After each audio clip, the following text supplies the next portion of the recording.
Hello and Happy New Year! I'm sure you can hear the fireworks going off in the background. But yeah, I look like a hobo, but I'm about to start reading the second book in the Wayward Children series, which is Come Tumbling Down.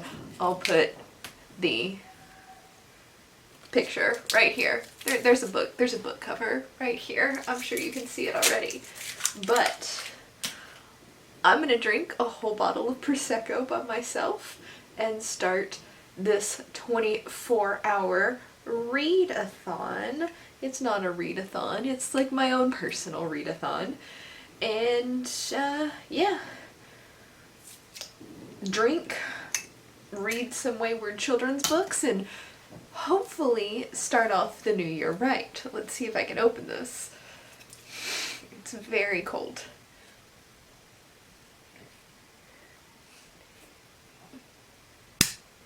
Ah, there we go. I didn't kill anything. I got the cork. Now, I am gutter trash and I don't own champagne glasses, so we're putting the sparkling wine in a regular, probably red wine glass. Please ignore the fireworks. Or don't ignore the fireworks. I'm not here to judge you. But yes, Happy New Year. I will check back in here in a little bit once I've read Down Among the Sticks and Bones. So, I should probably explain what Wayward Children is about before we get started reading. I waited quite a few hours into this to do this, so I have been reading for a while, but you have not seen any clips of me reading yet. So, but I was waiting for, you know, the fireworks and everything to stop, so it's daylight now. Words.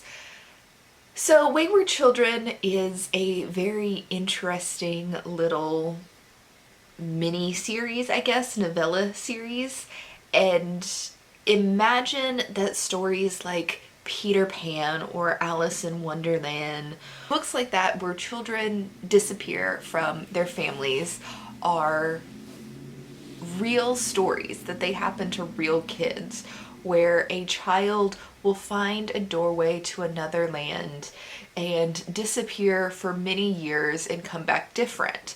Now, as parents, you're going to assume that your child has been kidnapped and then miraculously returned many years later. And you're not going to believe that they've been in a fairyland because fairylands just don't exist. This book is about the children who have disappeared and come back different, and the parents don't know how to deal with this child that has been missing for God only knows how many years. And so they send them to a boarding school. And it's a boarding school for wayward children who have gone through these doors. And there are different kinds of doors, though they tend to follow like 4 directions on a compass, where you either have like high logical or high nonsense, or I guess logical and nonsense, and you could do varying degrees. And you have dark and light, and then varying degrees of that. So you could go to a world where everything is rainbows and you just run across rainbows all day, and it makes absolutely no sense, and that would be a nonsense light world. You could go to a land of elves, of fairies. You could also go to a land of vampires or an underworld. And the main character of the first book, Every Hearted Doorway, is a girl who has returned from an underworld, a very Grecian-inspired underworld, where she was taught to stay very still. And when she vanished, she was a colorful, hyper young, generic child, and then she returned and she just wants to wear very neutral colored clothing, black and white, and she just sits with herself and thinks, and she's still, and her parents don't know what to do with her and her stillness, so they send her to this boarding school. And then you kind of go through the novella meeting all of the different kinds of kids at the boarding school, and there you go. There's a murder mystery. It's a lot darker than I expected it to be. For some reason, the thought of going through doorways, I assumed every doorway would be really happy and everybody's going to fairyland, and that is not the case. So, time to read Down Among the Sticks and Bones, and I will return to you and talk about that once it's done.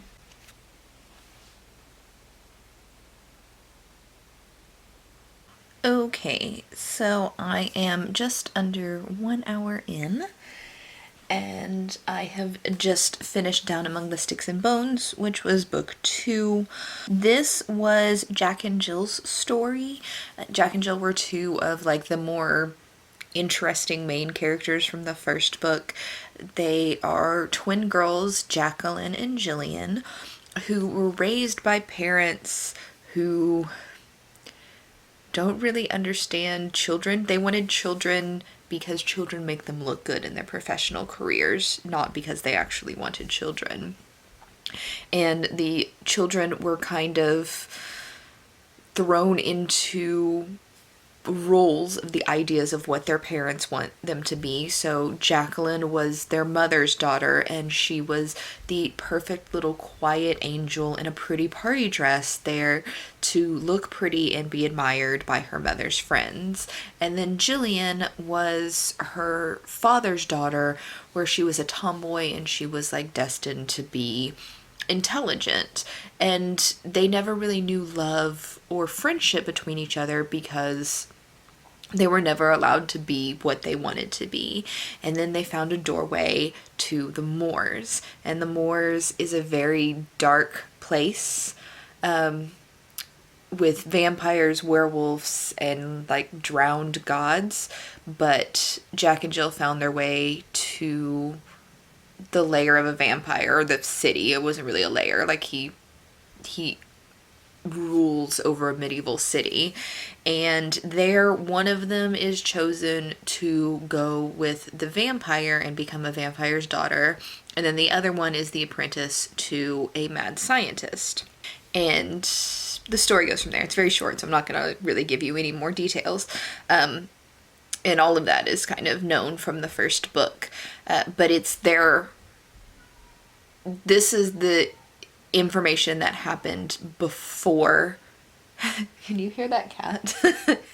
This is the story of them that happened before the events of the first book. So this is them in their world from like 12 to 17. And then the first book was them after they had been kicked out of the moors and they were back in the real world. So a lot of the stuff that I just told you is stuff that you already know about Jack and Jill from the first book, and then this is just the backstory of it. It was very dark, but it was very good. I enjoyed it a lot. I understand why everybody likes Jack and Jill.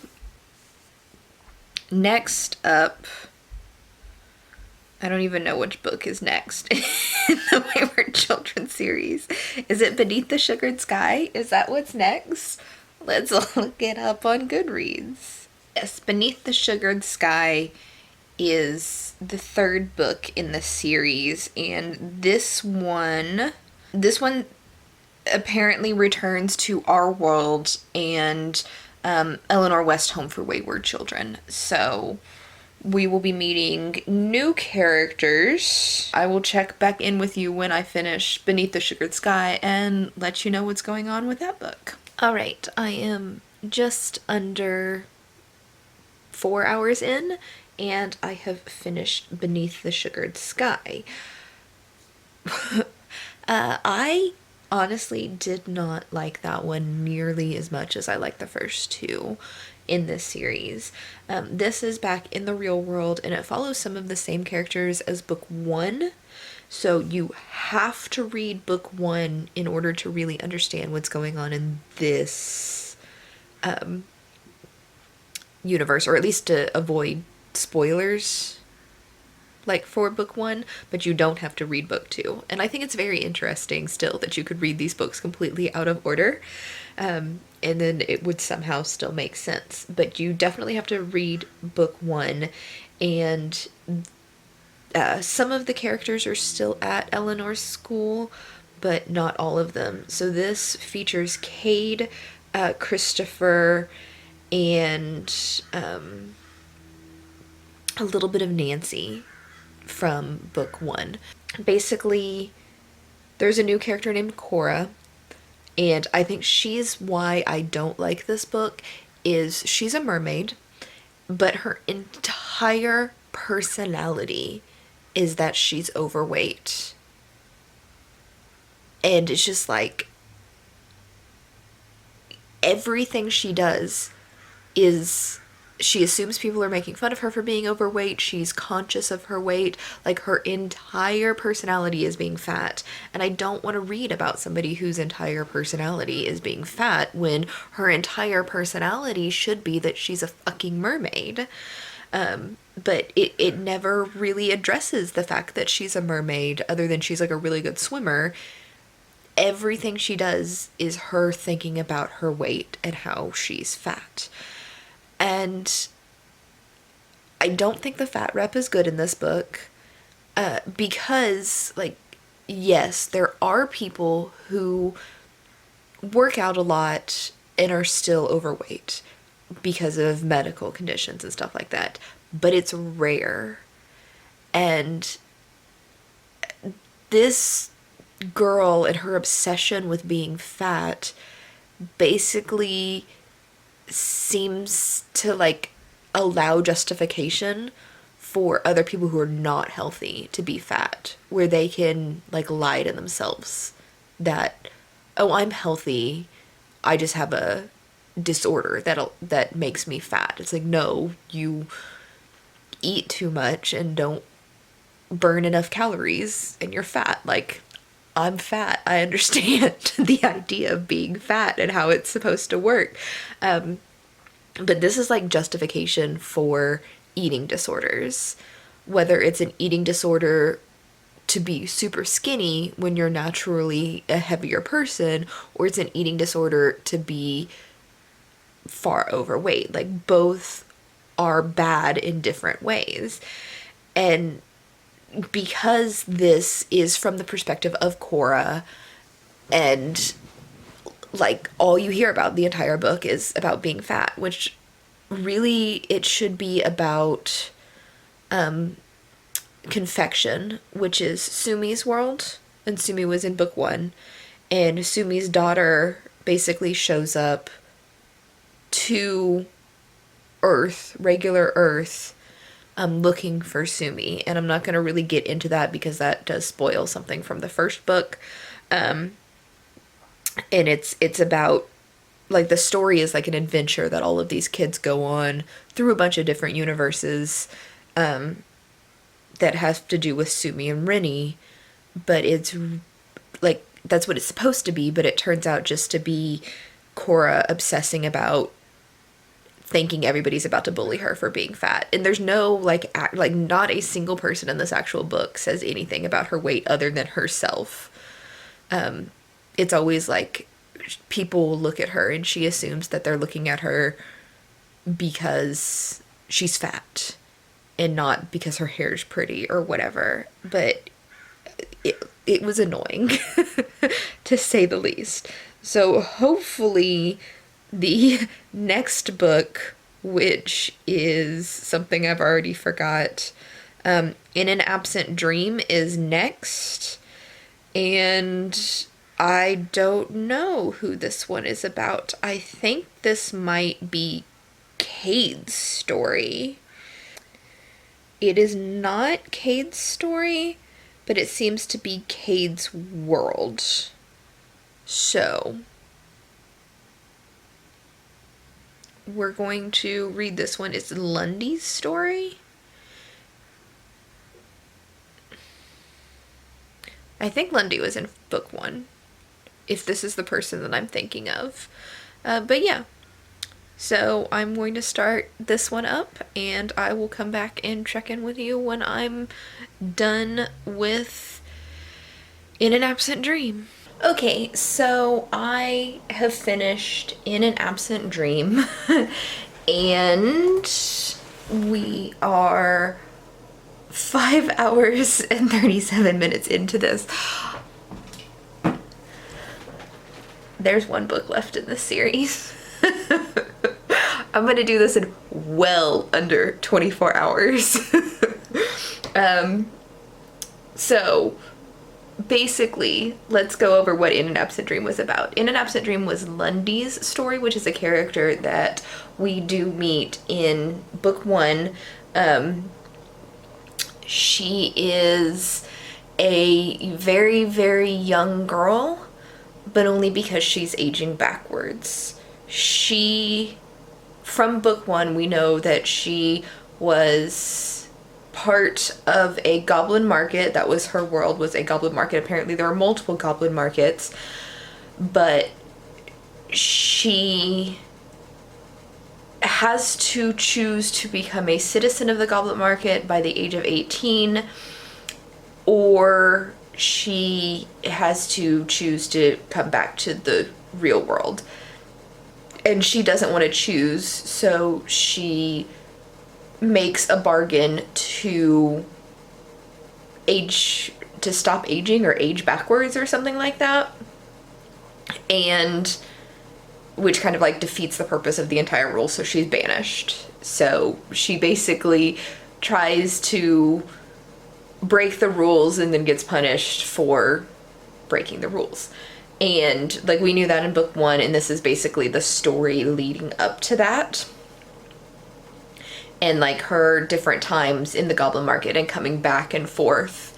It was better than Beneath the Sugared Sky, but I didn't like it as much as the first 2 books. And it's another one that can be read out of order. Like this one you could literally read first as a standalone. You don't necessarily have to read book 1. Because this was like a things that happened before book 1 type of book. So you could read this one as a standalone, or you could read it after book 1, but it doesn't tie to books 2 or books 3 at all. Just to be as confusing as possible. I love how these worlds are like nonsensical sometimes. And then the order of the series is also nonsensical completely. It makes me very happy. But next up is Come Tumbling Down, but there is a short story. I mean, these are novellas. They're only like 200 pages each to begin with, but there is like a 30-page short story called Juice Like Wounds, which is still Lundy's story, but like an event that happened in her story that was kind of like written out of the first book. So like a deleted scene is how I'm going to picture it. So I'm going to read that really quick. It is available for free on Tor.com, so I can do that. And then there's a PC, right? Yeah. And then after that I'm reading Come Tumbling Down, which I have no idea whose story that is. So are we back at the school for this one? Or is it somebody else's backstory? Oh. Come Tumbling Down actually goes back to Jack and Jill, which I can see why, because the stories that I've read so far that I like the best are the ones about Jack and Jill. This, I believe, is the story of where Jack and Jill end up after the events of the first book. So this one is going to definitely be one that you can't read as a standalone or first. So I'm going to do the little short story about Lundy and then read Come Tumbling Down. Okay, I just finished Juice Like Wounds, which was very, very, very, very short. It didn't even take me 30 minutes to finish it. Basically, we knew from In an Absent Dream that Lundy had 2 friends originally, Mockery and Moon. And we met Moon And she was part of the story, but we never met Mockery. We just knew that she had died. And that was the first time that Lundy had left the market to go back to Earth, I guess. We're going to call it Earth because I have no other name for it. And basically, this short story is the story of what happened to Mockery, and caused, like, basically, it's not even that. It's like the story of their friendship. So you have, like, them meeting each other, how their friendship works out, and then what had happened to cause Mockery's death.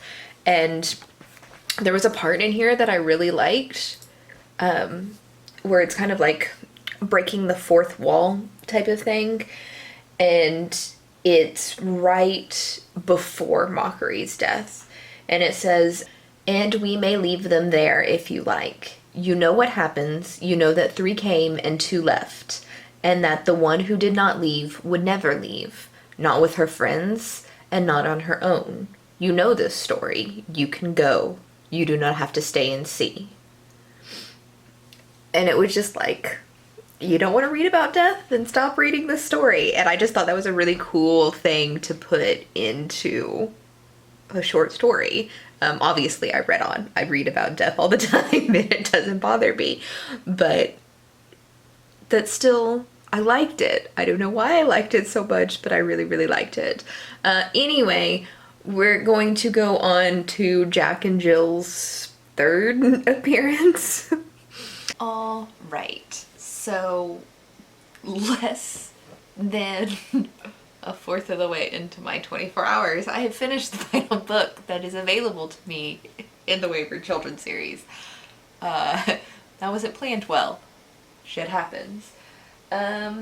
So, Come Tumbling Down is... what number? Book 5? Come Tumbling Down is book 5 in the Wayward Children series, and this book again visits Jack and Jill in the moors, which is the door where their doorway led. The moors is a very dark place with vampires, werewolves, drowned gods, gargoyles, mad scientists, and everything that you can imagine out of a Victorian horror novel. If it comes in a penny dreadful, it exists in the moors. And it's kind of hard to explain the plot of this without spoiling the first book in the series, but I'm going to do my best. Basically, Jack needs help for something that's happening in the moors, and she recruits her old classmates from Eleanor's school, which was where book 1 took place, to, like, come visit, or to help with her need thing. That was super eloquently said right there, right? But anyway, this is one of them that definitely is not a standalone. You need to read book 1. Probably book 2 would help a whole lot. Yeah, you definitely need to read book 2. Book 1, book 2, and probably book 3. Yeah, definitely. So book 1, book 2, and book 3 you need to read before reading book 5. You could skip book 4, but why when it takes like 2 hours to read? I still think it's very interesting that you can read these books completely out of order. Across the Green Grass Fields, I will read after this video goes up, but sometime this month, because it does come out this month. I just didn't get early access to it like I was hoping. So, unfortunately, I'm not going to be able to read it in the next 12 hours? That's math, right? Yeah, in the next 12 hours I am not going to be able to read. That's not right. 12 is not right. In the next 16 hours because 8 times 3 is 24. In the next 16 hours, I am not going to be able to get access to the book to read it. So this is unfortunately where I have to stop for this. I enjoyed this. I don't know that I enjoyed Come Tumbling Down as much as I enjoyed the other books in the series, or some of the other books in the series. This again contained Cora, and there was one instance of her, like, fucking stupid obsession with her being fat, that I really, really dislike. But mostly, I like that. Basically, as long as the book doesn't contain Cora in it, I will probably like the book. That's what I've determined about the Wayward Children's series, is I really don't like Cora as a character. Anyway, I will catch you in the next video. And next weekend, or the weekend coming up from the time you see this, I will be reading the House of Night books. And those will probably take me longer than 8 hours, but again, I don't think they're going to take the full 24 hours. So if you guys have any suggestions on books that I should read in that 24-hour period after the House of Night, leave them down in the comments. If not, then I'll just sleep, because that sounds super pleasant. But anyway, I will catch you in the next video. Bye.